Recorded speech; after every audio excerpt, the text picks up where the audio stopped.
Magandang araw sa inyo. Karera Tips, Friday, August 2, 2024. Meron tayong 7 races at 5 PM pa rin ang simula. Race 1, Pilracom Rating Base Class 5, 11 to 15, split. Distance, 1,200 meters na merong 8 entries. Start ito ng winner take all, races 1 to 7. Dito sa race 1, pampremera ko yung entry number 5. Biglang Buhos, sakay ni A.R. Ramos. 51 lang ang dala niyan. At yan si Biglang Buhos, kaya niyan gumawa ng 114.5 sa 1-2. At panigundo ko yung entry number 6. Batang Kangkalu, sakay ni J.D. Flores. Tingin ko magaan ang laban na to para kay Batang Kangkalu. Yun nga lang, maiksi ang distansya. Kaya dito sa race 1, pampremera 5, Biglang Buhos.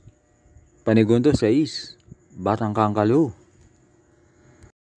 Race 2, Pilracom Rating Base Class 5 with 5 points. Split. Distance, 1,200 meters na merong 8 entries. Start ito ng pick 6, races 2 to 7. Magandang karera tong race 2. Halos pare-pareho ang tempo nila. Tingin ko diskarte na lang magkakatalo to. Pampremera ko yung 3, Justifiable, sa kay ni Pabs Caballeo. Panigundo ko yung 4, Primero Soldado, sa kay ni AP Asuncion. At least yung dalawang yan, may remate yan. At pantersero ko yung entry number 7, Auspicious, sa kay ni JL Ciego Jr. Isa yan si Auspicious na pwedeng bumandera dito. Kaya dito sa race 2, pampremera 3, Justifiable. Panigundo 4, Primero Soldado. Pantersero 7, Auspicious. Race 3, Pilracom Rating Base Class 4, 22 to 27, split. Distance, 1,200 meters na merong 8 entries. Start ito ng pick 5, races 3 to 7. Dito sa race 3, pampremera ko yung entry number 6, Superformer, sa kay ni A.R. Villegas. Last run, ang kalaban yan, sina Magandang Dilag at Doña Leoncia. Kaya sa tingin ko, itong laban na to medyo magaan sa kanya kahit maiksi ang distansya. At paligudo ko yung entry number 7, Calendar Girl, sa kay ni JB Ponce. May tulin yan si Calendar Girl at buenas pa ang koneksyon. Kaya dito sa race 3, pampremera 6, Superformer. Panigundo 7, Calendar Girl. Race 4, Pilracom Rating Base Class 5, 11 to 15, split. Distance, 1,200 meters na merong 8 entries. Start ito ng pick 4, races 4 to 7. Dito sa race 4, pampremera ko yung babandera na entry number 6, Real Equity, sa kay ni Mark Alvarez. Tama-tama, maiksi lang ang distansya at wala masyadong matulin dito. At panigundo ko yung entry number 1, Make a Difference, sa kay ni John Alvin Guse. Yan si Make a Difference, merong 114.8 sa 1-2.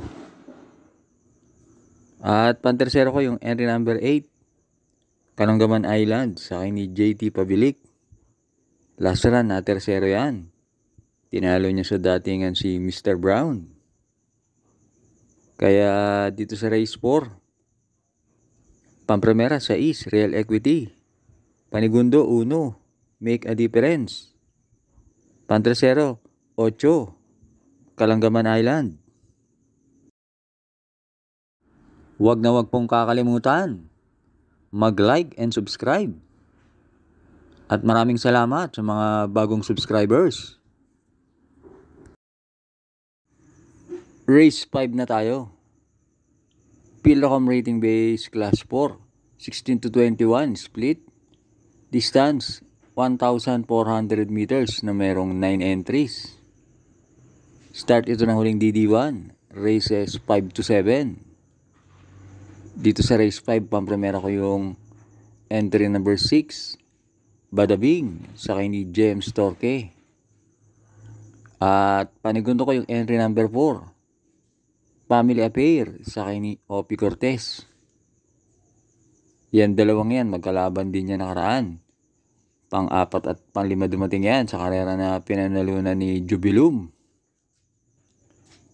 Kaya dito sa race 5, pampremera sa East, Badabing.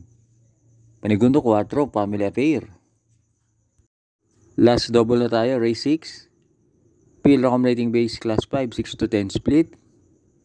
Distance 1,400 meters na merong 12 entries but 11 in betting option.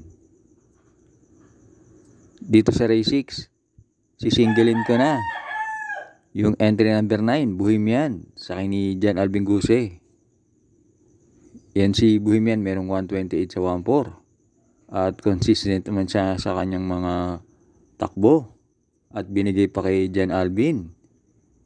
Kaya dito sa race 6, single, 9, Bohemian. Last race na tayo, race 7. Pilocom rating base class 5, 6 to 10 split. Distance, 1,400 meters na merong 11 entries. Dito sa race 7, pampremera ko yung entry number 4. Lucky 222 sa kay ni Jan Alvin Guse. Yan si Lucky 222 na tersero last run sa karera nila Lemon Bell. At nalucha lang yan ni Bright Mind. Panigundo ko yung entry number 9. Hot Legs sa kay ni Tupe Garganta. Yan naman, may takbo na gumawa ng 130 sa 1-4. At tinalo niya si Skylover. Kaya dito sa race 7, pampremera 4, Lucky 222. Panigundo 9, Hot Legs. Maraming salamat sa inyong pagsubaybay. Good luck sa atin ngayong Friday.